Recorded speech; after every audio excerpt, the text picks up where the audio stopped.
Okay, for today's video, pasilip natin to ating heavy duty sliding door. Ayan, naka-frame tayo ng tubular na 134x4 at naka-SBC tayo sa gilid.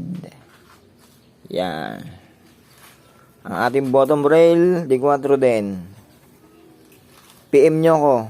Kung wala kayong mabili niyan, meron ako.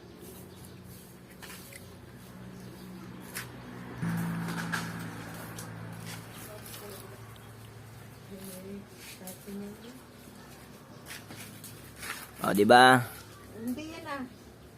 Ay, ano yan, dilaw? Oo, pero yan. Kaya lang, walang ano. Yan.